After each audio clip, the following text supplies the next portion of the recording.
O primeiro livro foi concluído aos 19 anos. Ficou surpreso? Saiba, então, que a obra foi finalista de 3 prêmios nacionais. Para não ficar atrás, o segundo livro tem prefácio de um dos autores policiais de maior prestígio no mundo. No primeiro bloco do Iluminuras de hoje, eu recebo o jovem escritor Rafael Montes.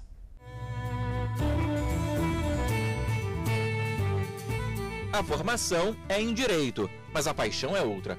Paixão antiga. O primeiro conto veio com 12 anos. O livro de estreia, Suicidas, foi escrito dos 16 aos 19 anos. Esse, por sinal, chegou à final dos prêmios Bem Virá, Machado de Assis da Biblioteca Nacional e São Paulo de Literatura. O segundo livro, Dias Perfeitos, ainda não recebeu indicações, talvez porque acaba de ser lançado. Carioca, 24 anos e escritor de romances policiais. Esse é Rafael Montes.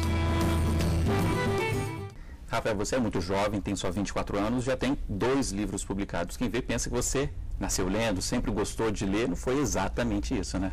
Eu cresci numa família de pais que não têm o costume de ler. Então, em casa, a biblioteca não era exatamente das mais fortes.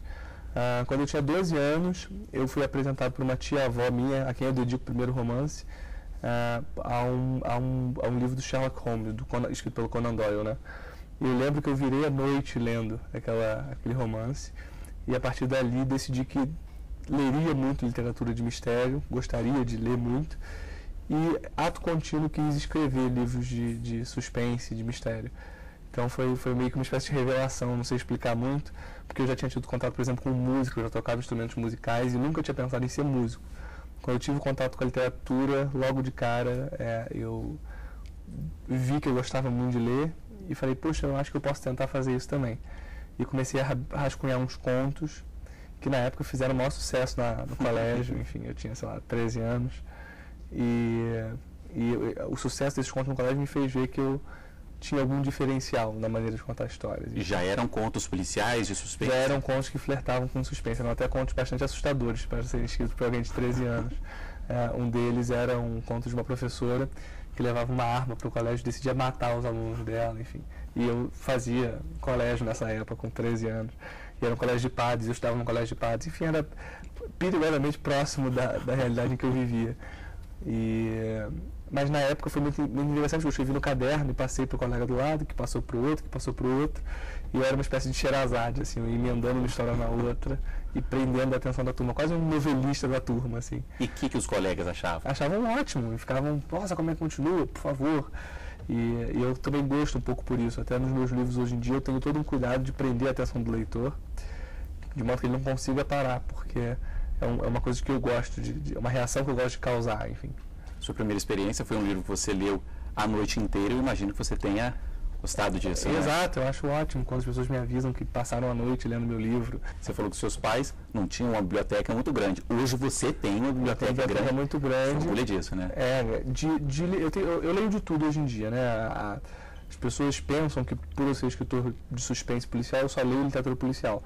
Justamente o contrário, eu sempre estou lendo alguma coisa policial, mas hoje em dia sempre estou lendo algo não policial, que eu acho muito importante, não ficção, ou literatura que não seja de gênero específico. E eu acho, o que eu sinto é que esse outro tipo de literatura que não é policial é que alimenta a imaginação do escritor policial.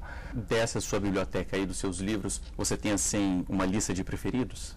Tenho, sem dúvida. Eu tenho meus cânones da literatura policial e também da literatura, mas essa biblioteca especificamente que eu mantenho no meu quarto, são mais de 3 mil livros, são só policiais. É uma coleção de tudo que há de policial clássico e contemporâneo, incluindo coleção completa da Agatha Christie, do Sherlock Holmes, o Sherlock Holmes em inglês e português. A Agatha Christie tem umas 2 ou 3 edições. Tem uma completa em uma edição da Record, e outras mais esparsas.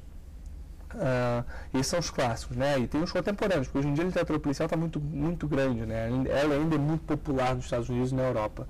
Você tem autores escandinavos aí, né? Nórdicos, autores ingleses, franceses, espanhóis, americanos aos montes fazendo literatura policial. hoje em dia. Então é uma literatura muito viva ainda e que acho que a cada trabalho é possível você reinventar a literatura policial ou pensar o que é a futura literatura policial. Eu li uma declaração sua falando que o seu objetivo é escrever romances policiais universais, mais modernos. É o seu objetivo mesmo? E por quê? Sim, na verdade são duas questões que me acompanham desde que eu comecei a ler literatura policial e me acompanham até hoje como escritor. A primeira é o que é literatura policial hoje em dia. Ou seja, fazer literatura policial nos tempos de hoje significa fazer o mesmo que fazia Agatha Christie na década de 1930? E me parece que a resposta é não, né? Ou seja, há novos tipos de violência, há novas maneiras de contar a história. E, nesse sentido, o que é a literatura policial hoje em dia? E mais, e esse é o incômodo maior, é por que não há uma literatura policial brasileira? Você tem escolas de literatura policial de grandes autores que se dedicaram ao gênero, com centenas de obras publicadas. Em vários países você tem essas escolas de literatura policial. Na Inglaterra, Estados Unidos, nos países da Europa em geral você tem isso. E no Brasil não, você tem autores esparsos que se dedicaram ao gênero, nunca tendo grande repercussão a ponto de formar uma escola e mais, dessa escola ganhar uma repercussão internacional. Então, enquanto a gente aqui recebe os americanos, os franceses, os espanhóis, o Brasil nunca exportou literatura policial como, olha, essa é a literatura policial brasileira. Falando sobre esse romance policial tipicamente brasileiro aqui, a gente tem 2 exemplos, seus 2 livros já lançados. O primeiro, Suicidas. Suicidas é muito interessante, você escreveu entre 16 e 19 anos, ainda muito jovem, estava no colégio, no ensino médio, não é isso? Como é que era a experiência? Eu não sei como eu fiz isso, não me pergunte, mas eu escrevi no 2º e 3º ano do colégio e depois no 1º ano da faculdade de Direito que eu fiz na UERJ. Então eu escrevi o livro no período de transição, estudando para vestibular, enfim. Mas é um romance de que eu tenho bastante orgulho, porque ele tem uma certa inocência, uma imaturidade da voz do personagem, no sentido de o personagem é muito sonhador, porque ele é muito jovem, porque eu era muito jovem quando escrevi e ainda tinha lá as minhas ilusões, né? E é um romance que vai nesse sentido do que eu falei. É um romance que conta a história de 9 jovens da zona sul do Rio de Janeiro que se reúnem numa roleta russa para se matar na roleta russa e todos morrem. Você começa o livro sabendo que todos morreram. E eles eram jovens de classe alta do Rio de Janeiro, bem de vida, e viajam para a Europa, fazem faculdade, enfim. O que aconteceu na vida dessas 9 pessoas que fez com que eles decidissem se matar? Então é um romance que já lança luz sobre uma pergunta diferente. O romance tradicional pergunta who done it, ou seja, quem matou. Nessa eles se matam, então o mistério passa a ser why done it, por que eles se matam, né? Por que eles fizeram isso. Então o enfoque já é outro. E na medida em que se passa na zona sul do Rio de Janeiro, na classe alta do Rio de Janeiro, eu aproveito para fazer um retrato dessa sociedade que me parece muito peculiar do brasileiro, né? E do carioca, especificamente. Né? É diferente a alta sociedade carioca da alta sociedade inglesa e da alta sociedade nova-iorquina, por exemplo. É muito específico e aí nisso acaba sendo um retrato desse grupo, desse extrato, digamos assim. Ok, agora o segundo livro, seu segundo livro, Dias Perfeitos, lançado este ano, já é também uma história um pouquinho diferente. Como eu falei, eu leio muito literatura policial e aí eu decidi escrever um outro estilo de literatura policial, que é aquela que se foca mais no suspense psicológico. Então o Dias Perfeitos tem um título absolutamente irônico, conta a história do Theo, que é um jovem estudante de medicina, muito racional, metódico, sombrio, e uma pessoa muito sozinha, que vive com a mãe paraplégica numa kitnet em Copacabana. E um belo dia ele conhece a Clarice, que é uma menina totalmente diferente dele, espontânea, que fala, que dá na telha, enfim, e faz o que está a fim de fazer, e não totalmente diferente dele, que calcula tudo. E a Clarice está escrevendo um roteiro de cinema chamado Dias Perfeitos, que é a história de umas amigas que viajam pelo estado do Rio de Janeiro. Ele tenta se aproximar da Clarice, ela recusa a aproximação e ele, no ato impensado, dá um golpe na Clarice, um golpe com um objeto que ele tem à mão e ela desmaia. E no que ela desmaia, ele pensa o que ele pode fazer, porque se ela acordar, ela nunca mais vai olhar na cara dele. Então ele decide sequestrar a Clarice e fazer com ela a mesma viagem do roteiro que ela está escrevendo. E ele acredita que ao longo dessa viagem ele vai conseguir mostrar para ela como ele é uma pessoa de bem e apaixonado por ela e que por isso ele merece a chance de ter o amor dela. Então é uma história de amor obsessivo, de vício, enfim, é um livro que ele saiu em abril e já teve uma repercussão bem interessante. Ele vendeu mais de 10 mil exemplares nos 3 primeiros meses de lançamento e ele vai ser traduzido para 10 países. Então, ele teve uma repercussão maior do que o Suicidas nesse sentido. Para terminar, porque o nosso tempo já está acabando, infelizmente a conversa é muito boa. Tem uma curiosidade aqui que eu tenho. Você acabou conquistando aqui um escritor muito famoso, Scott Turow, leu o seu livro. Como é que foi essa sua aproximação com ele? Foi na cara e na coragem? Foi por internet? Nós nos conhecemos num evento literário em São Paulo, na Associação dos Advogados de São Paulo, chamado Paulicéia Literária, e ficamos muito amigos. Eu fiquei amigo dele e da esposa dele. E nessa época eu só tinha os Suicidas, eu não tinha Dias Perfeitos. O que eu fiz foi, eu mandei, na época, o Suicidas, a versão traduzida que eu tinha, mandei para eles, e a esposa dele leu e falou: olha, o Scott está sem tempo de ler, e o Scott é um mestre do thriller jurídico, né? E aí, na época, a esposa leu e adorou o livro, e falou: o Scott está sem tempo de ler, porque ele está em turnê com o novo livro dele. Mas eu amei, estou apaixonada, parará. E a minha sorte foi que a esposa amou, porque na medida em que a esposa amou, ela, assim que deu uma brecha, ela obrigou que ele lesse o livro. E aí ele leu e me mandou um e-mail elogioso. E no que ele mandou um e-mail elogioso, eu falei: olha, eu estou publicando meu segundo, se você puder me dar uma frase, eu agradeço. E aí ele me deu esta grande frase elogiosa aí. Vou pedir para você ler um trechinho aqui para a gente do livro. Claro.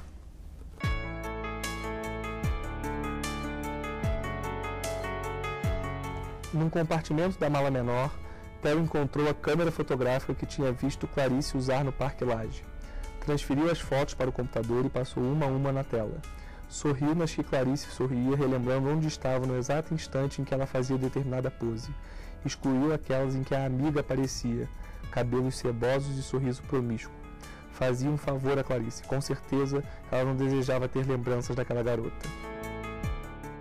Bom, assim a gente termina esse primeiro bloco. Eu agradeço aqui, Rafael, muito a sua presença, a sua participação aqui no Iluminuras. Obrigado, foi um prazer. Espero voltar mais vezes para esse papo, que foi muito bom.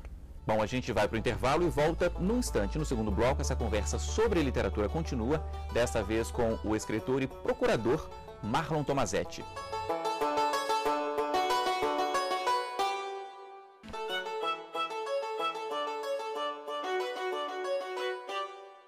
O Iluminuras está de volta e neste segundo bloco eu converso com o procurador e escritor Marlon Tomazetti. Marlon, bem-vindo, obrigado.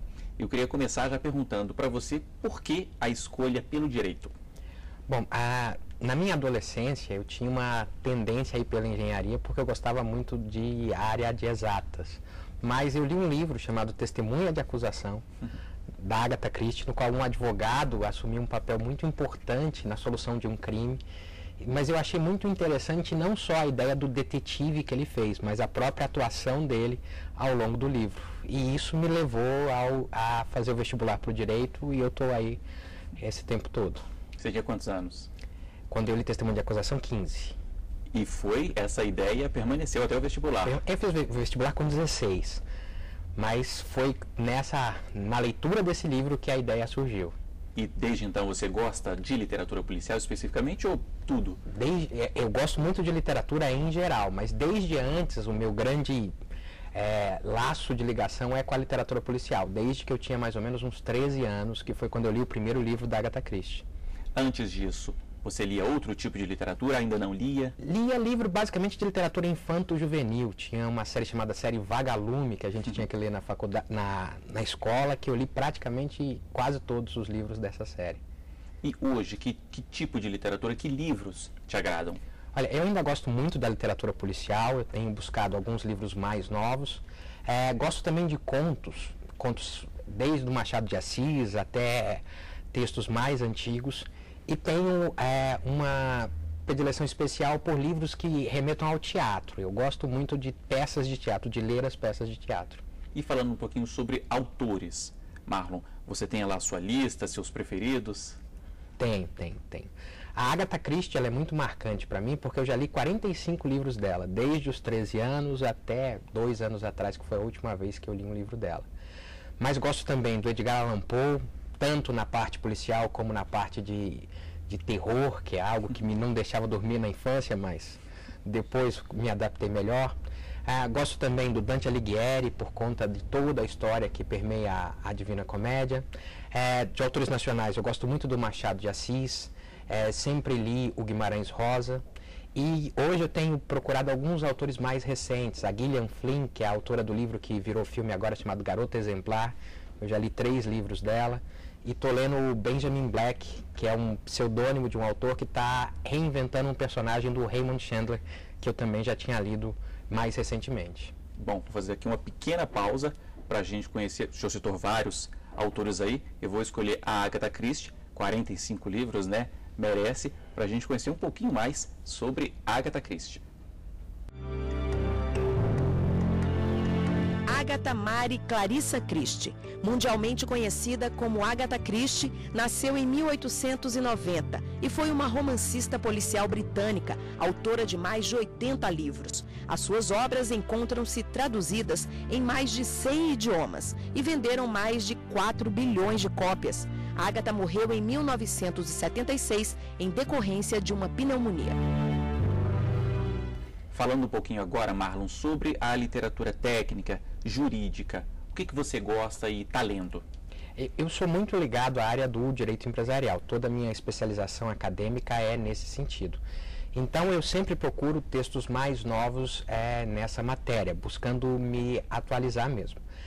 Nesse momento, eu estou lendo um livro sobre a nossa lei de falências de um autor chamado Cristiano Imhoff, que é um livro muito claro, muito bem detalhado sobre a visão dessa lei que tem menos de 10 anos aí e tem muito a ver com a minha atuação.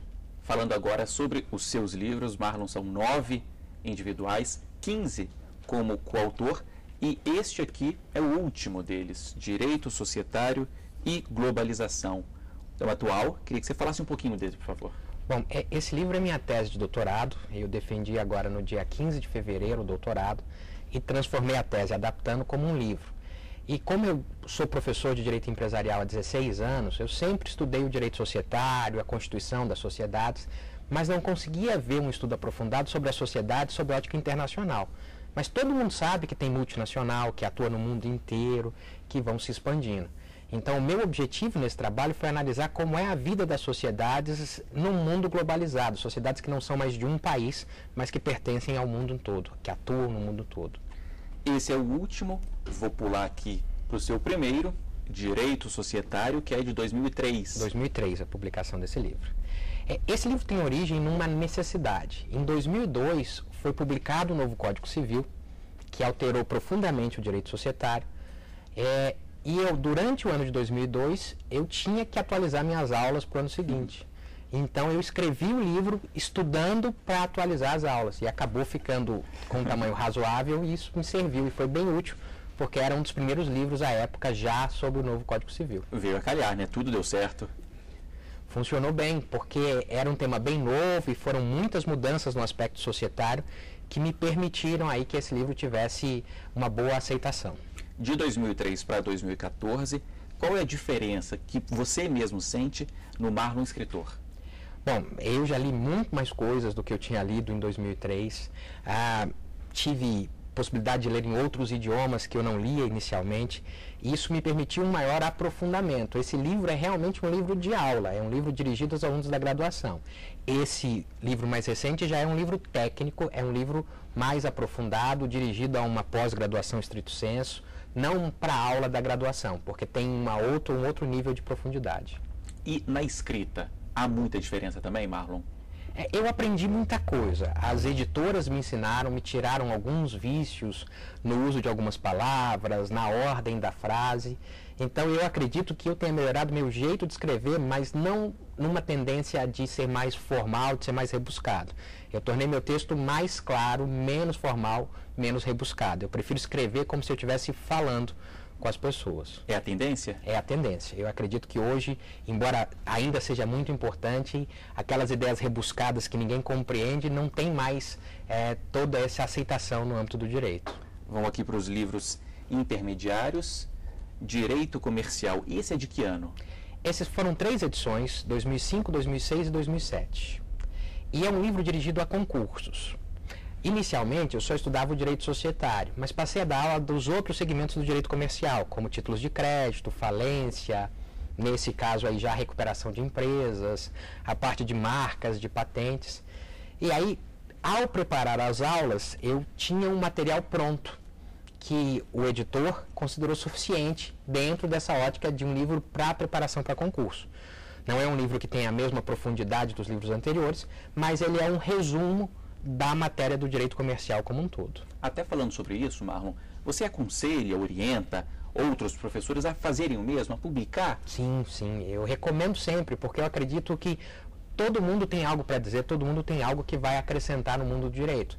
Tenho colegas da mesma disciplina que também tem algo muito similar ao meu, que é um material de aula, que eu sempre incentivo para que tornem livros. Mas há uma dificuldade editorial, de mercado, ser o livro mais comercial, de ser menos comercial, mas ainda assim, sempre que eu posso, eu incentivo a publicar esses textos. A gente não tem todos os seus 9 livros, também não tem os outros 15, né, como eu já falei, de coautoria, mas a gente já falou de 3, tem mais 3 aqui, na verdade são 3 volumes, né, Curso de Direito Empresarial, este é o volume 1, o 2 e o 3 estão aqui, que é um curso completo, né? É um curso completo. A ideia do curso de Direito Empresarial foi adequar ao programa da faculdade onde eu dou aula. O direito societário já não abrangia mais todo o semestre. Então eu precisei fazer um aprofundamento no livro de Direito Societário e acrescentei toda a teoria geral, que envolve marcas, patentes, nome empresarial. E esse livro saiu em 2008, ele saiu com 600 páginas, hoje ele já tem 700 por conta das atualizações. E a mesma lógica se repetiu nos outros. Aí o volume 2 é sobre títulos de crédito, e é um livro que eu escrevi muito baseado no que o STJ entende sobre a matéria, o STJ trouxe muitas novidades. E o volume 3 é sobre falência e recuperação de empresas, que é justamente o livro da lei mais recente, que é a Lei 11.101 de 2005. Também usando muita jurisprudência, usando todos os autores que escreveram a respeito do tema. O senhor tem uma publicação, né, intensa, trabalha bastante com os livros, também é procurador aqui do Distrito Federal. Como é que o senhor divide o seu tempo? É difícil, tem épocas e épocas, mas geralmente eu escrevo à noite, eu não escrevo durante o dia. Eu só escrevo à noite e às vezes me empolgo e vou até um pouco mais além. Mas a atuação aqui, como professor, procurador, advogado, toma bastante tempo. Então, apesar de tudo que eu já fiz, minha produção diminuiu um pouquinho nos últimos anos. Eu tenho conseguido ler mais do que escrever nos últimos tempos. A família entende? Entende. Minha esposa é professora de português, então ela entende bem. Meu filho tem 5 anos, mas já adora livros, então está todo mundo compreendendo. Há reclamações, como sempre, mas eles entendem que eu gosto muito disso e isso me faz me sentir bem. E como é que você organiza? Você escreve de madrugada, escreve de noite, de manhã? Eu escrevo geralmente à noite. E diante das complicações de horários, eu geralmente tiro um dia por semana para escrever.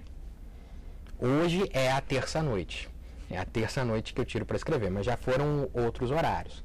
E hoje eu tenho, por conta de um tratamento de saúde, eu faço hemodiálise 3 vezes por semana, 4 horas por dia, eu tenho tempo para ler durante a hemodiálise. Às vezes eu jogo um joguinho de internet ou qualquer coisa, mas eu também sempre leio alguma coisa durante essas sessões. Você falou do seu filho já com 5 anos, é influência positiva, né? Eu acredito que sim. Nossa casa tem muitos livros.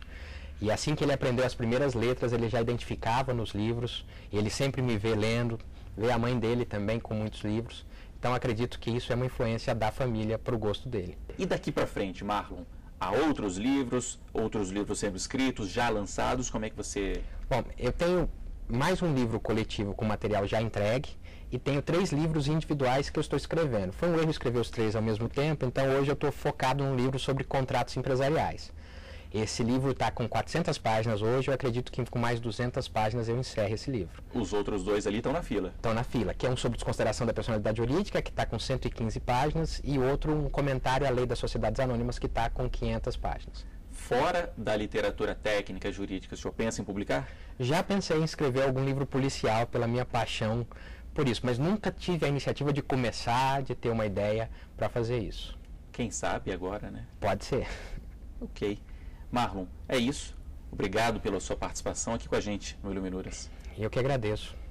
Bom, o Iluminuras termina aqui e para rever este e outros programas, basta acessar o site da TV Justiça, tvjustiça.jus.br.